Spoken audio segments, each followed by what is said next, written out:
What's up, everybody? This is Joe Vega, and welcome to another Flower Shop Secret podcast. And today, we're going to be talking about how commitment and consistency can be the key to operating your business successfully. My co-host Ed Castillo and I will be speaking with Selena Ross of Wishing Well Flowers in West Linn, Oregon, about all that and more. Let's do it. So the big question is this: how can small business owners like us in the floral industry overcome the greed of order gatherers and bypass the deceitful games played by wire services? How do we market, sell, and deliver flowers online so we may break free from these antiquated practices and earn our freedom? Those are some of the questions we will answer on this podcast. I'm Joe Vega. Welcome to Flower Shop Secrets. Hi, Joe. Hi, how's it going? Good. How are you? I'm doing well. How are things there by you? They're good. They're good. Selena, thank you so much. I'm going to just take a second to introduce you and just welcome you to the program. We're getting this podcast thing going. So we're excited today because we've got Selena Ross from Wishing Well Flowers and Gifts in beautiful West Linn, Oregon, joining us today. And Selena, I can't thank you enough for taking the time to meet with us today. So thank you. Nice to see you. You're so welcome. Yeah, it was a little smoky here recently, but otherwise, if this was scheduled just a hair later, I could have sat by the big pumpkin for you. You still have it? Well, the new one. Oh, the new one. How big is it? It's pretty big. It's pretty big. Pretty big. Yeah, way bigger than last year. Really? Because that one was huge. Yeah, this one's about 3 times So bigger. you get those from a particular farmer in your area, right? That he only has like 4 or 5. I remember that you telling me the story where he's got like 4 or 5, and he always gives you one for your shop. Yep, that's correct. Okay. So yeah, he's actually my neighbor, and he grows them for a hobby. And so the 4 that he grows due to COVID, because usually they race in one, so they won't be racing, but then the other one will go to, I think it's going to actually go to a grocery store this year for a display. And one will come here. I think we're going to put it in the window so that, people can go by and still be able to see it. And because I just love your QR codes so much, that I'm going to also have a QR code scanner spot and allow people who are passing by to be able to scan that code and put their entry in from the window. So then it's still contactless, and it gives them something to go see and do. So so the contest is to win the pumpkin? No, we I'm only like, moved wow. one time. It's, what we do is we do a guess the weight. So Okay. will be our 4th annual guess the weight of the pumpkin. And last year it was really big and tall, but it didn't weigh very much. So it weighed about 1,200 pounds last year. 1,200 pounds? Yeah. Yes. And then Wow. few years before that, it was in the 2,000 range. So the seeds are about this big, and so that's kind of what we do is we just do a guess the weight, keep it fun. That's fantastic. Well, you said something earlier too, that you usually do race the pumpkin. Can you kind of elaborate on that? Because I'd love to hear what that's all about, racing the pumpkin. How does that work? So what they do is they actually cut a hole into the pumpkin, and they use that as their flotation boat. And then they race across. There's a lake, like a little lake that's here in Oregon, and they race across that lake. And whoever can get across the lake the fastest is the winner inside the pumpkin. So the pumpkin is the vessel. Wow. Is there a video of this? Oh yeah. Oh, Absolutely. I gotta look that up. That sounds amazing. It's called a 2,000 pound pumpkin, the and pumpkin, it doesn't sink. It's the pumpkin regatta. Oh, I hold on there, Selena. I'm going to be Googling and YouTubing this very shortly. So the pumpkin regatta. So the key is though, is that anytime it gets weighed, so when it's on its way to the farm, or if it's on its way to the race, if it gets one crack, or if it gets any split or anything happens on the way there, you're automatically disqualified.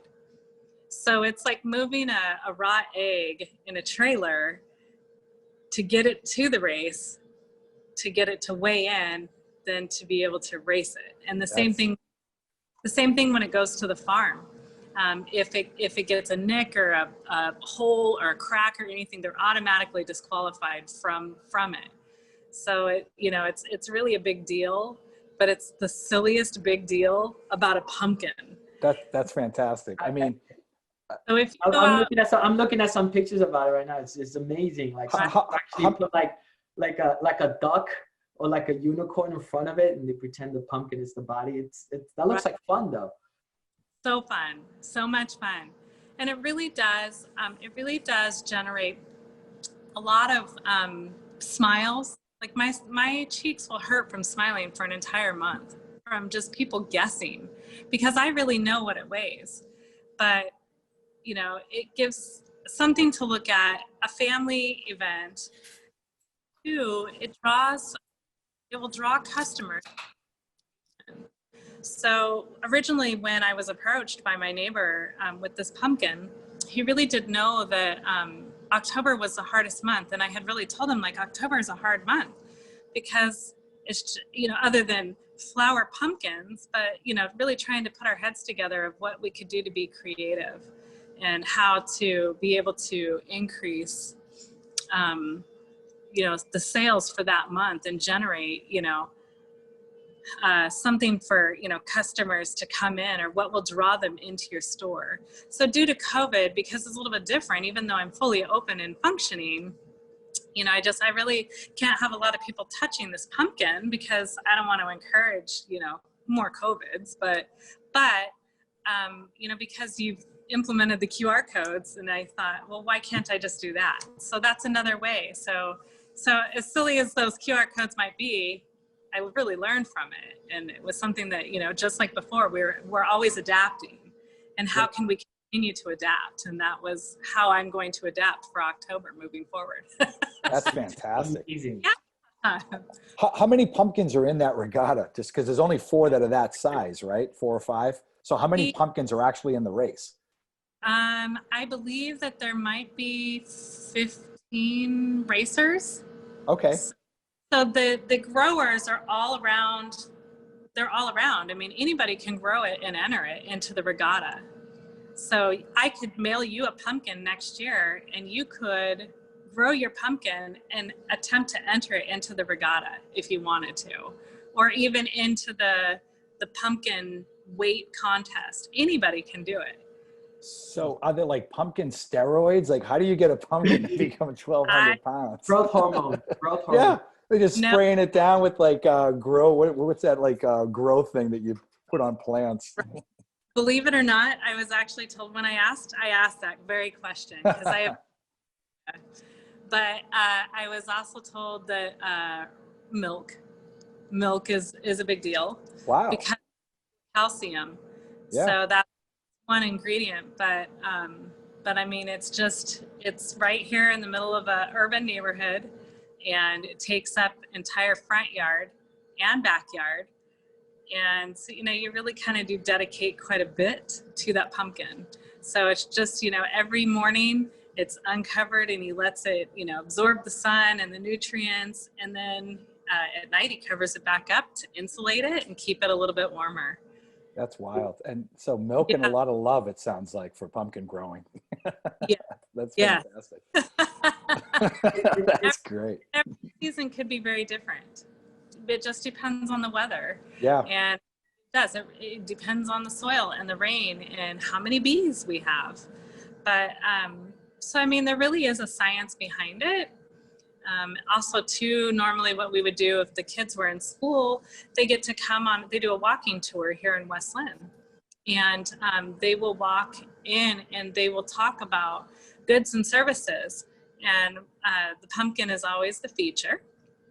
But it allows the kids to learn about how here at Wishing Well, I supply goods and services and flower deliveries, and we talk about the bees and how, you know, our environment is important to us, not just for pumpkins, but just, you know, for flowers as well. So it's a lot of fun, and it keeps their interest. They're second graders, so it keeps their interest, and you know, allows them to go home and have something to talk about. So as COVID, that's great. a little bit different, but the pumpkin grower and I have discussed possibly putting a webcam on it so that kids could still be able to have something to look at. I think that's a no-brainer, Selena. You've definitely got to put a webcam on that thing. I think that'd be great. Yeah. So, I mean, it doesn't move. It's kind of a hard one. Yeah, still though, it's just to capture people's faces and reactions when they see it, you know? Yes. So, now, you know, traditionally in this industry, Halloween, I mean, it's an okay holiday, right? There's a little bit of a bump. So specifically for your market and your area, do you see is it a big holiday for you? Not necessarily a big flower holiday per se, but decor, yes. Yeah. Because, you know, it does draw customers into the store. That was not, you know, originally the intention, but it does work very nicely. Nice marketing. And it's marketing.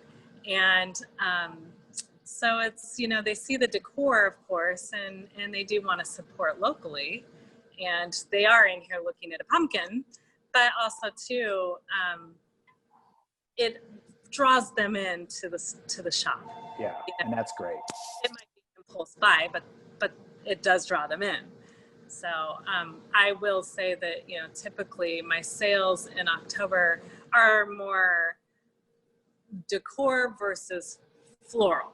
But at the same time, what I have noticed in last year, and maybe the year before, I believe, was that not just do I increase in that area, but I do increase in my floral, because it forces me to push my social media really hard.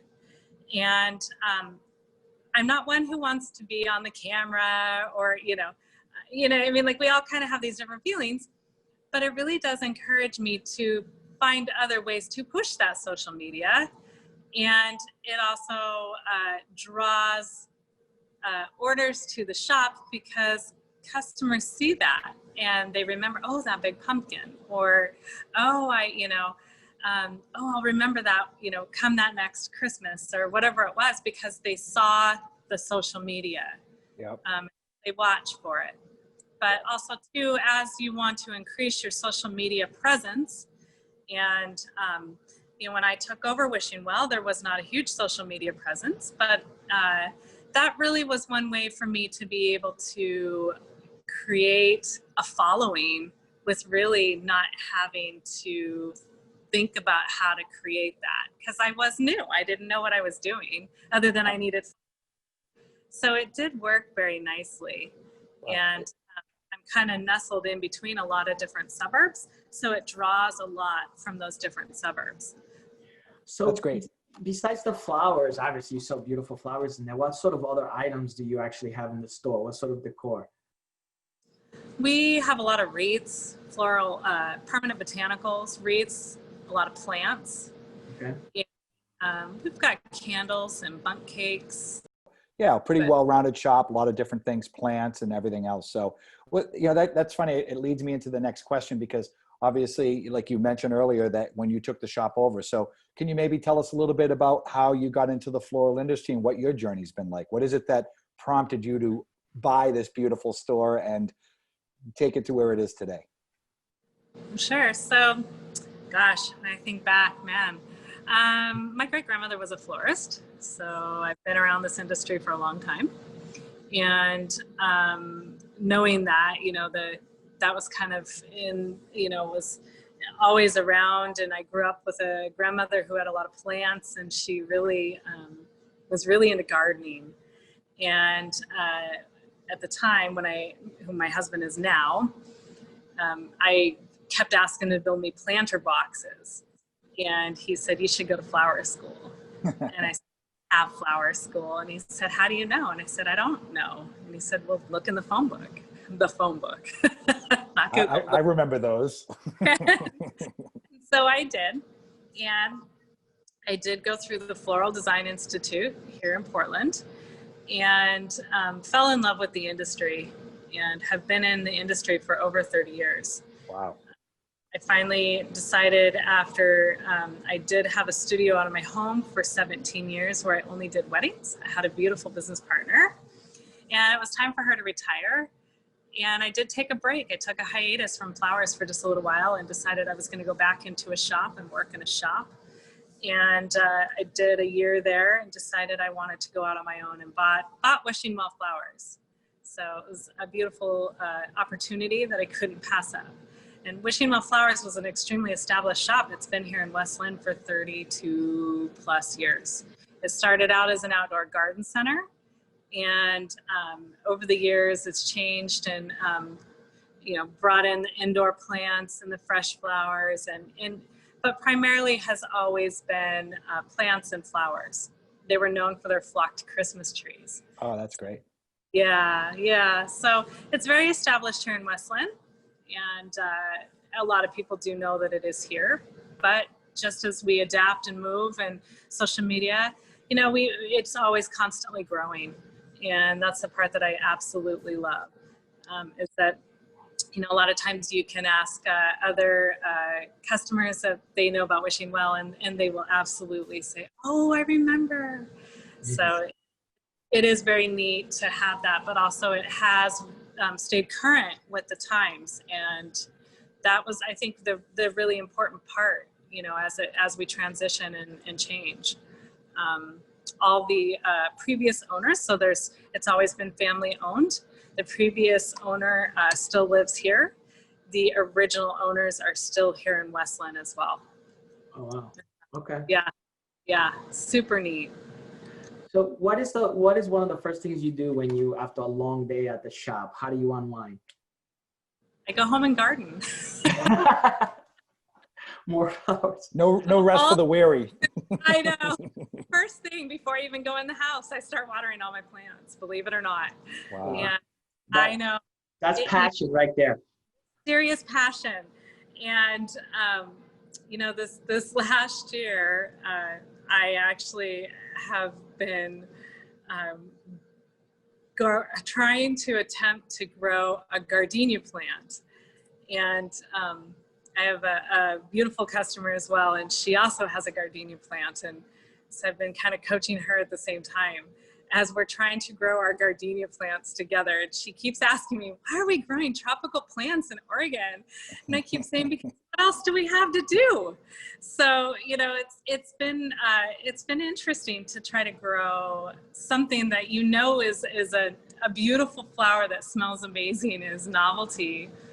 But it really is an eye-opener for how much it really takes to grow one flower for a flower arrangement. And so I have been babying this gardenia plant, and I've got some beautiful buds that are just about to open.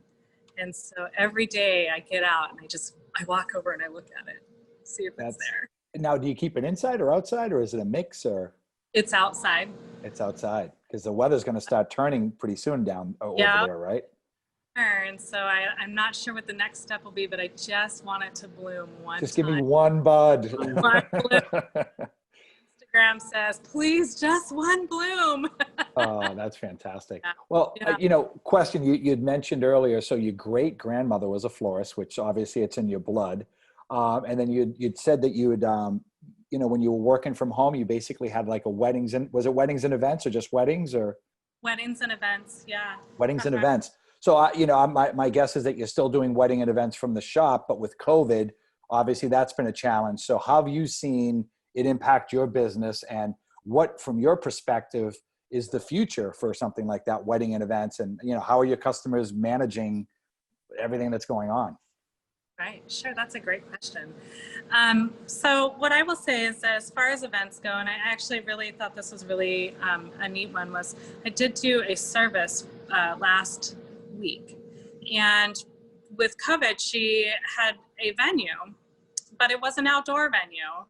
and it was very spaced out. And I thought, that what a great way to be able to do that. And what she did was she scheduled her guests to come in 2 different time waves. So she had X amount the first hour and X amount the second hour. So even though maybe it wasn't a full service that we might traditionally see, she still had pieces that went on the table, pieces to greet, her family and loved ones as they came in, and just various floral decor in various places, because her mom really loved flowers as well. And that to me was very interesting to see. But just like how we are doing a Zoom meeting, her and I sat down and we did a Zoom meeting over the phone, the same concept, to discuss what her needs were. And I really do see kind of having to move forward with maybe some changes like that. And even though we see micro weddings, I do have 2 micro weddings, but also too, they know that when they can have their big party, they're going to come back again. And I think that's the part, the takeaway with that is that, we're getting them what they need right now. And in the future, we will do the big event when it comes time for it. Right. So I think, yes, micro weddings are a thing.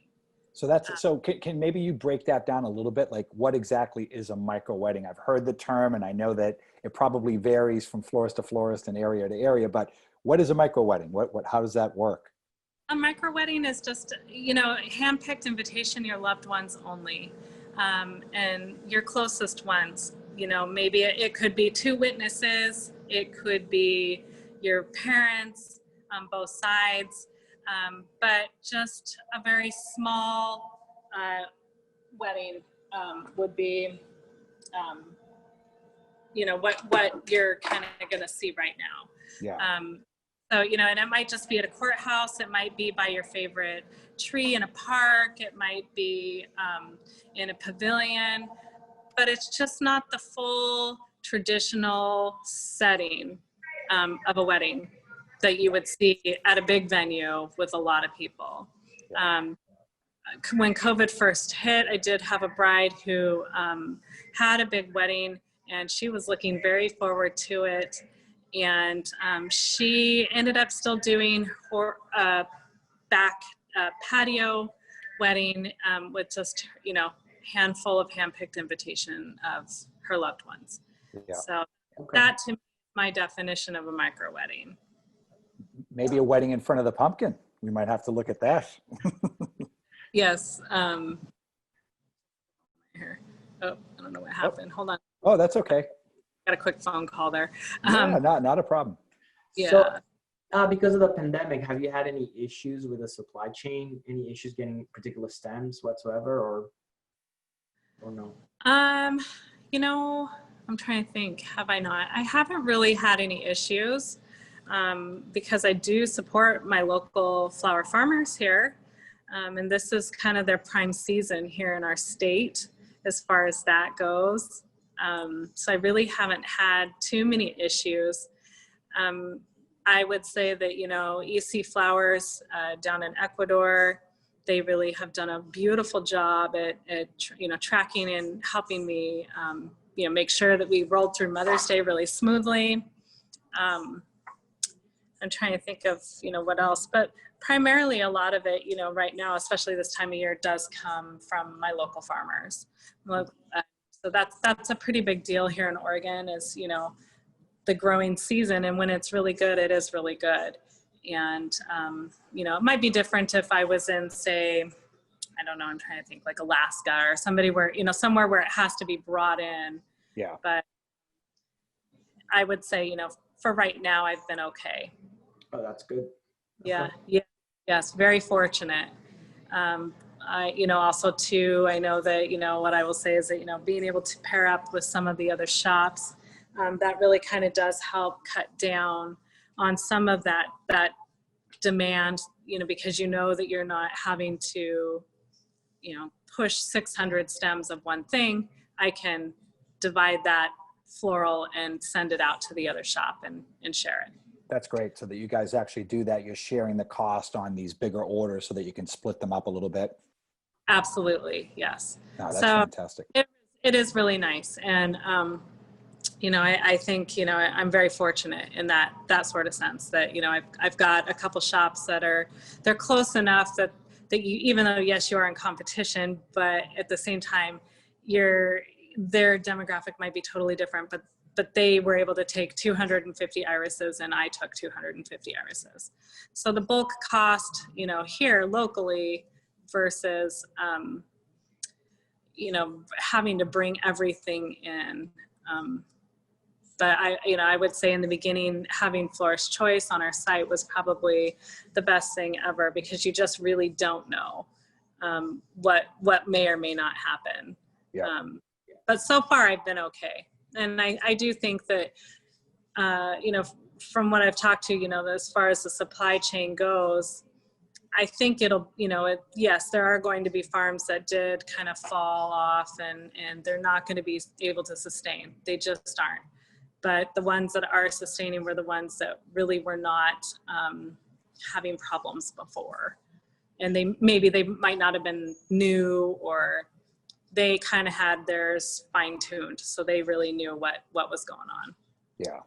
Well, let me ask you, you'd mentioned earlier about social media and, getting your name and recognition and marketing, right? One of the things, I've been in the industry for about 20 years. And I know one of the biggest challenges that especially traditional retail florists face is how to market themselves. You mentioned Yellow Pages. Back in the day, Yellow Pages was a given. You did a quarter page, a dollar bill, a half page, and that was your marketing. And that's how people found you, either that or word of mouth, right? Word of mouth is still tops usually, because that's how people communicate. And there's nothing better than a recommendation from a friend or a family member. What types of marketing do you do? You're doing social media. What other marketing do you do to get the name out for Wishing Well? Besides social media? Yep. Yeah. Well, I will say I'm very fortunate that here included in my rent, they do put a pamphlet in the newspaper that goes out to every resident here in West Linn. So I do have that, and it is print, but they do feature different businesses each month. And they're really good about trying to, they feature Wishing Well just right before Valentine's Day, right before Mother's Day. So there is that. And if they're kind of slow and they need something to put in there, they will, they'll call and ask if they can come write something or put something out. So I do get that 4 times a year. And that's something that, is nice to have, because I don't know of any other commercial lease that would include that. Oh. First one I've ever heard. That's great. Yeah. So I do have that. And then also too, I don't have one right here, but I do have a flyer that goes out with every design that just talks about my shop, and it talks about what we do and how they can find us and where to find us. And so that goes out with every arrangement, every delivery. Yep. Yeah. So a lot of times, guests will receive that, and they know that they can read about it, they'll find it, or, and it's like a door tag. So it's pretty big. So that's really nice. And then they have the information that's been given to them. So if they lose their little enclosure card and they don't know where the arrangement came from, they can look back and find that tag that comes with it. So I do have that. And, it's primarily social media. I do Chamber of Commerce. I am part of 2 different chambers, and Zoom has been wonderful. I've attended more chamber meetings than I ever have. And so that's important to me, because it does help, push for, it does help push different revenues and different ways that I may not necessarily have really thought about how networking really can play a little bit of a difference. So I am pretty active in those. No, that's great. And just to your point too, I think it's lost in a lot of florists today where, you're making a lot of deliveries, you're getting orders coming in from your website, you're getting phone and local business. You're probably getting maybe orders from other companies as well. But, you know, what people forget, I think a lot of florists forget that the recipient, the person you're delivering to, they didn't spend a penny with you. They may or may not even know you exist or who you are, but yet you're delivering this beautiful piece of art to their home. And they're eventually going to need to order flowers for somebody, and you want to encourage them to do that. The fact that you actually have those door hangers and every single arrangement going out the back door is actually giving them the story about your business and who you are and that you're local. You know, it's the little things like that that they're not expensive forms of marketing, but they're very, very, they work well.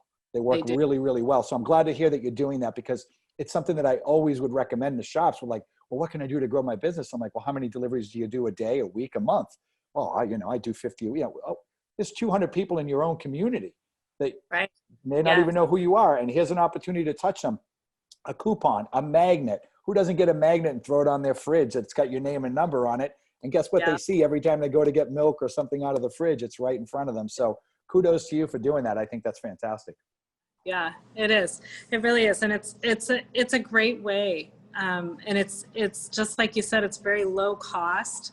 And, you know, every once in a while I will change it up. Not much, but just a little bit, so that it does something a little bit different. And I also, too, a really big free marketing tool that I use is Google My Business. So even though Lovingly helps us with a lot of SEO, and they do take care of a lot of those little widgets and whatnots that we don't really have time for, within 5 minutes you can update your Google My Business, even if it's a quick picture. It really does say a lot, and it keeps people constantly looking because they want to see current of what you're doing. And so, you know, every few days I get a message that'll tell me how many people looked at one picture, and it'll remind me just to throw something up there quickly. So that's another one that I really do utilize a lot, and it's free. And it's important, and it could be anything from a gift item here in the shop to my dog laying in front of the flower cooler, because to me it shows what's really happening in here. Sometimes I will even just put stuff out front, take the picture, upload it to Google My Business, and carry it all back in. Yes, it does take a little bit of work, but it still really does show what we can do, as opposed to what we're not doing right now. But I think it does trigger, and it reminds, and as people are searching for whatever reason they might be searching, it's going to pop up in those algorithms for them. Well, Google definitely likes freshness, right? So that's an excellent strategy that you're using there. You know, you just gave me an idea about, like, do you currently use our super ticket paper now? I do. Yeah. So you're definitely your recipients are definitely getting the thanks message. So believe it or not, a lot of people actually, I think I showed you some of the photos there. They actually sent back pictures of their dogs and the flowers. So there's always some sort of, wow, it'll be a great way if we can somehow tie those up to the Google My Business page somehow, or automatically update those images there. That would be a good thing to do, possibly. Yeah, possibly. Yeah. Well, that sounds like a lot of work, but but what I will say is that a lot of times when if someone asks me for a photo that goes out, right? They want a picture of their arrangement. What I will do is I will absolutely send them a photo. I don't mind. But at the end where it says, please enjoy this photo, I actually have the link on there for a review for Google. So even though I know that, you know, they're going to be leaving a review from their order, right? Mm-hmm. But it's one way that I know that I can try to capture that review just in case they decide they're not going to leave a review in another location. So it's kind of, maybe it is a little bit of a redundancy, but it's a lot of reminder and urging to say, hey, you know, it's a nudge. Yeah, I don't think it's a redundancy. Yeah, you know, I'm sure Ed would agree with me on this. It never hurts to ask, right? That's It right. the first thing. That's right. And if they don't see it the first time, they see it the second. And reviews is Right. an incredibly powerful tool for new customers that don't know you. And, you know, nobody makes a decision today, whether it's going out to eat at a restaurant, buying a new washing machine, or buying a flower arrangement without reading reviews. They just do. So anything that you can do to pull in more reviews is fantastic. So, I mean, again, great job on that. You mentioned the dog earlier in the shop. So I've been into a lot of flower shops across the US and Canada, Puerto Rico. I've traveled all over. A lot of great shops have that shop pet. So does your dog kind of reside in the shop during the day and hang out, or? Well, let's see here. Ah, okay. The doggy's there. She most definitely does. Let me see if I can. Where'd she go? Oh. So Ah, there we go. Eva. There she is. Ah, what a beauty. Yeah. She's she Eva, is what's her name again? Eva? Ava. Ava. Uh-huh. Yeah. She's beautiful. We did go camping over the weekend, so she is a little bit tired. That's fantastic. So does the dog have an impact on customers? I'm sure they come in and they start petting. Yeah, absolutely. And in fact, that you asked, like, what's another marketing tool? Believe it or not, she will actually lay by the front door and she will purposely watch people walk by, and she'll just sit there and watch because she wants them to come in and pet her. So usually what happens is they'll see her and they'll open the door and they'll come in, and, you know, because they know that she's in here to pet her. So you know, there's another marketing tool. It works. Yeah, yes, they do. They really do love to come in and just visit with her and you know, pet her. And she's really good about greeting. She greets and then she walks off and goes and lays down. She's not really a barky dog. So that really does make a big difference. And it's funny because sometimes when people come in and they're not dog people, and she does just walk away, and that really does kind of upset these non-dog because suddenly the dog didn't pay attention to them. And so it's not that they're upset about it, but they're just kind of like, oh. Is it me? That's what everybody thinks, right? Is it me? What did I do? But even, you know, sometimes, like I said, you know, when I'm not one who wants to really be in every photograph, but there are times where, you know, I will have the dog pose with something here in the shop, or, you know, so it's just another idea of ways that you can display what you can do, you know, with a picture. It doesn't always have to just be your bouquets. Right. It gives you a subject to pose with. It makes a difference. It absolutely does. You know, it's obviously, you know, you're talking about walk-ins, and I've talked to a lot of shops where, like everybody else, walk-ins are down a little bit. So, you know, are you in an area, and how have you seen it impact your business? So obviously the online is really ramping up. Everybody's got their little computer in their pocket. That's how they're ordering pretty much everything: groceries, Amazon stuff, and flowers. But, you know, how's that impacted your business? And are you seeing things starting to turn a little bit, or? I am seeing a little bit, you know, of the comfortable level changing. But you know, our state never really 100% shut down. We did shut down to, you know, like pretty much down, but as time has kind of come back and we've all been able to open back up, it has picked up, but not like what it was. I mean, I definitely have still a decrease in the walk-ins for sure, but the level of comfort, you know, has changed. Also, a lot of people do realize that, you know, there's not going to be a ton of people in here already, and it's pretty safe.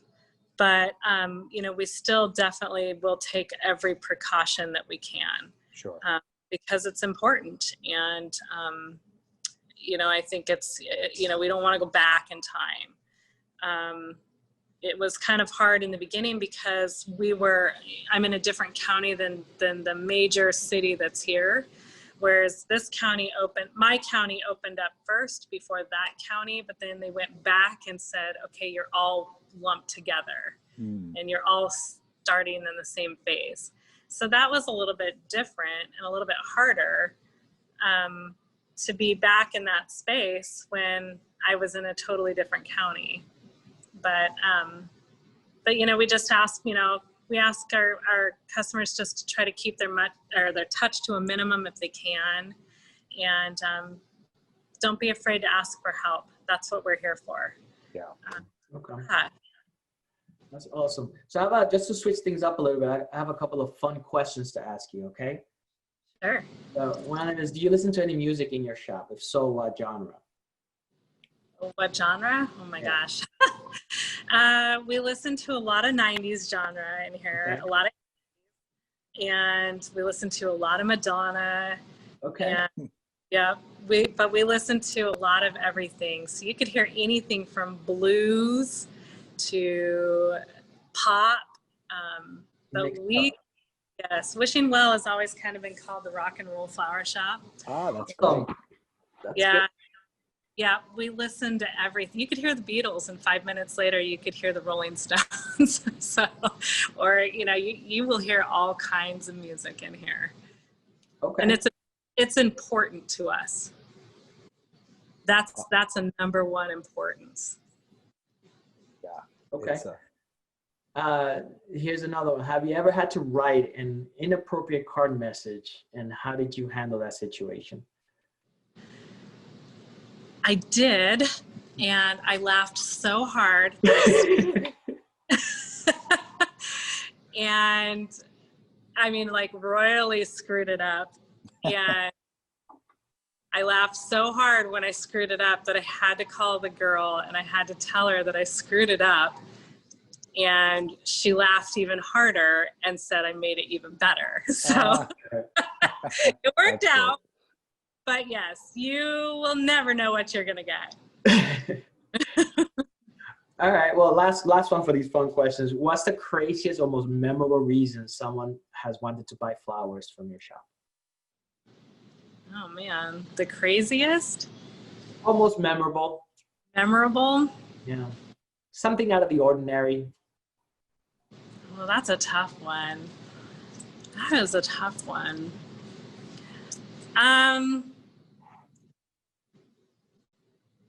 That's a tough one.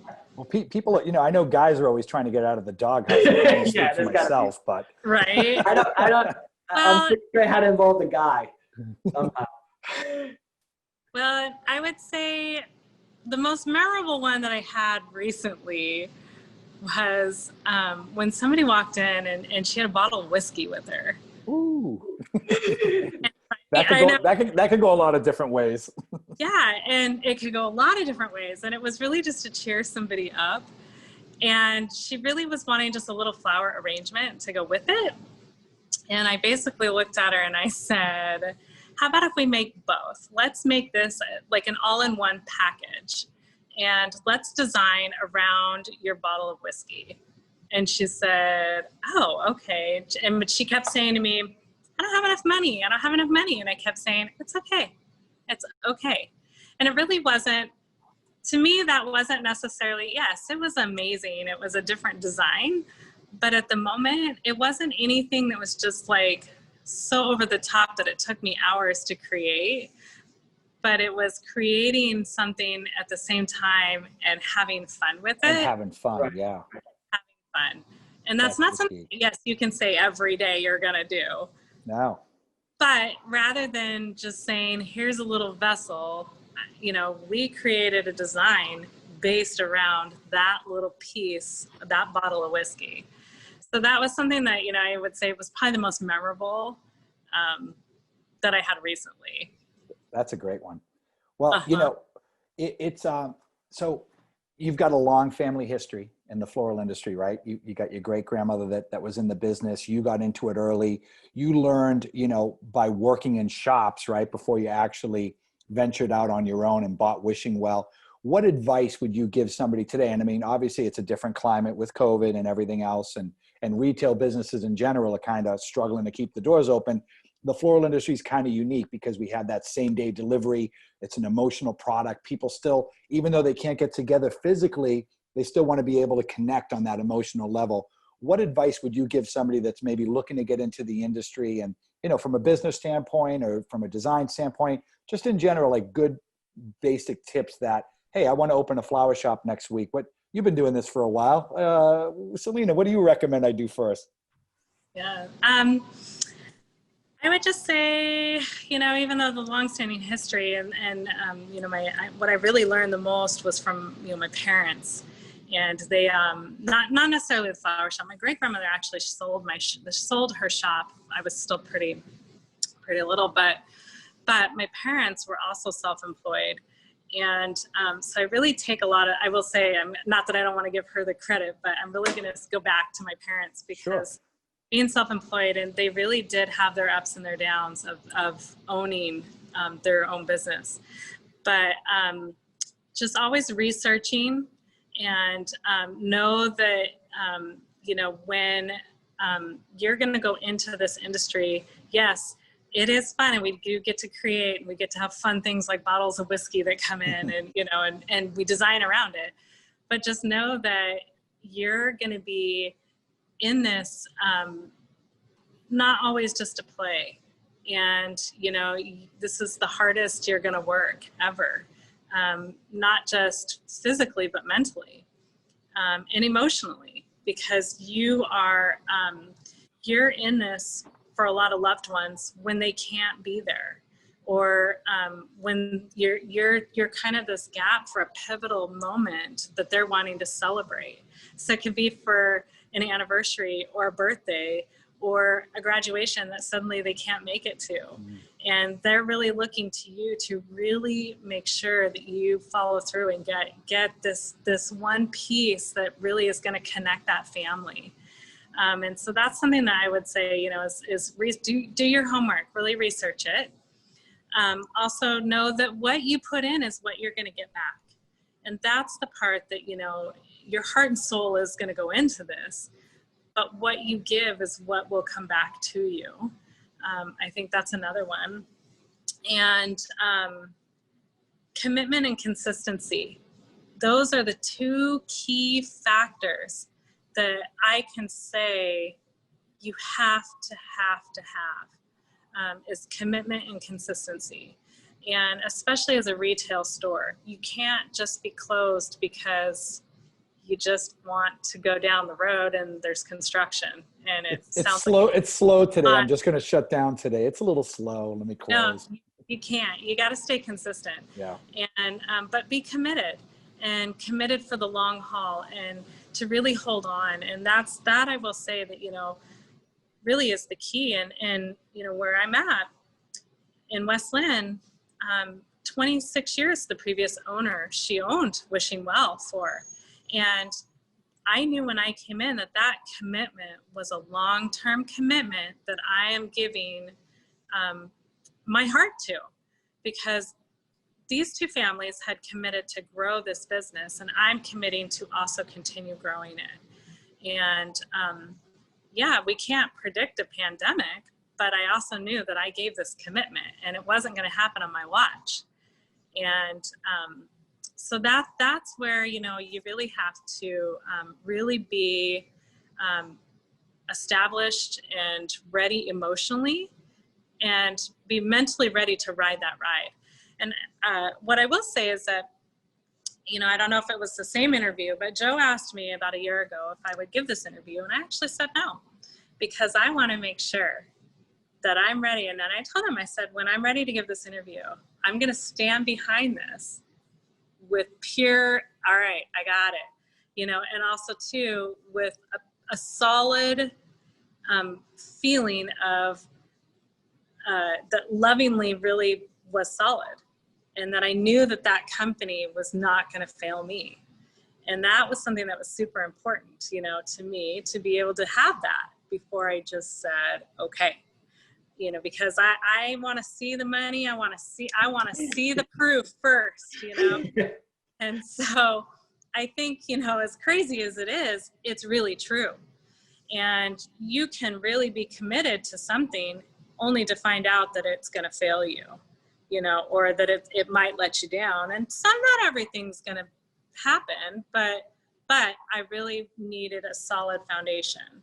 And that's something that, I will always go back to, is that, it's a positive, and I'm walking in with a positive, and it says a lot. So those are the things, those are my advice to anybody who's really looking to get into this industry, is really no. But also too, I will, the one thing I will say, and I will always go back, is that even though I worked in some shops previous, to owning Wishing Well Flowers, I really do go back to those previous bosses always, and I will always give them the kudos, because I learned so much from them, not just my family, but those previous bosses that I had, because they taught me so much over those years, and they allowed me to explore and be able to learn the industry without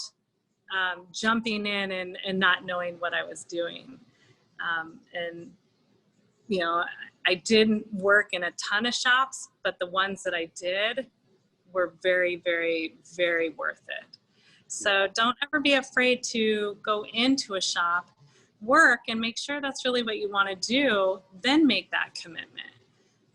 And I think that's the important part, is that when I took that hiatus from the floral world, I took a 5-year break.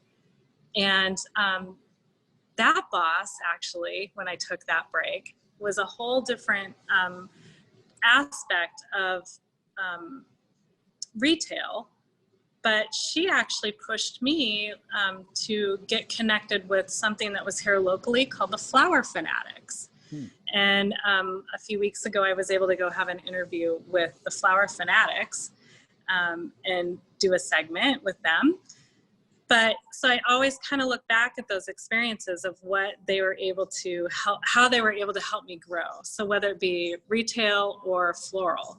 So don't be afraid to explore your options and ask all the questions that you can think of, so that when you do go into the floral industry on your own, you go in and you're ready and you're solid and you're committed. That's fantastic. Listen, I can't think of any better advice that you could give anyone. I think that's fantastic. It's listen, we're all in the people business. And like you said, you had mentors.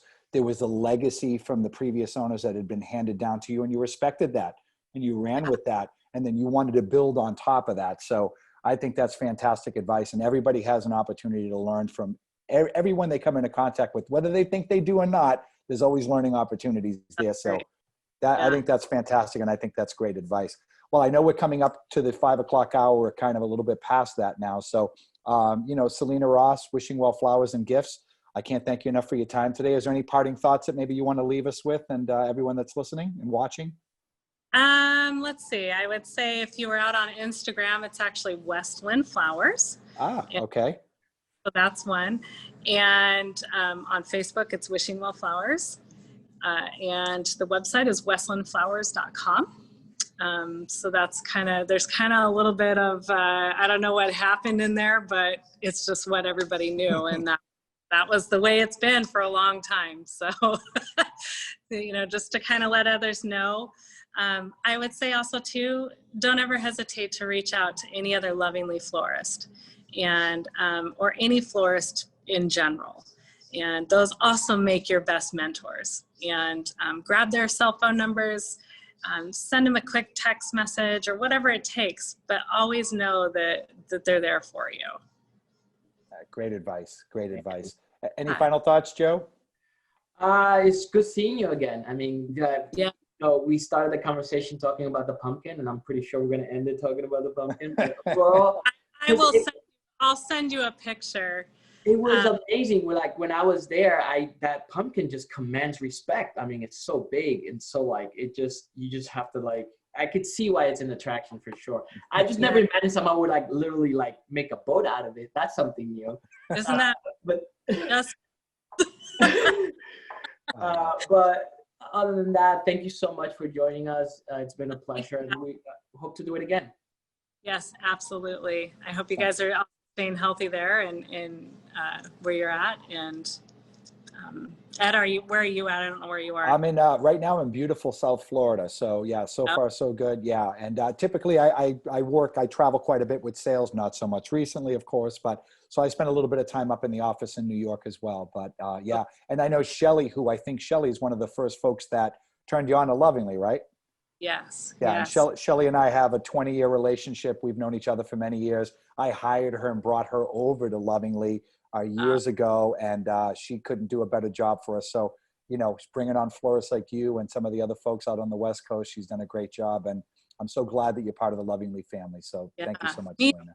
Me too. And I talked to Shelly, and then I waited. I don't know what I was thinking. I got led astray, but made my way back. Yeah, you're here, and that's all that matters. Best decision ever. That's great to hear. Well, it's good to hear that. And we really appreciate it. Well, listen, you and everybody at the store, stay safe, the family. And yeah, we look forward to speaking again soon. So thanks again for the time today. Yes, you're so welcome. Bye. All right. Take care, everybody. I'll send a picture. I'll email it. We'll be waiting on it. Right. Bye-bye. Bye-bye. We want to help your business bloom. Check out more episodes of Flower Shop Secrets streaming now. Flower Shop Secrets is brought to you by Lovingly. Lovingly connects shoppers to local florists all over the US and Canada to help make thoughtful gifting easy and impactful. Visit lovingly.com/join to learn more.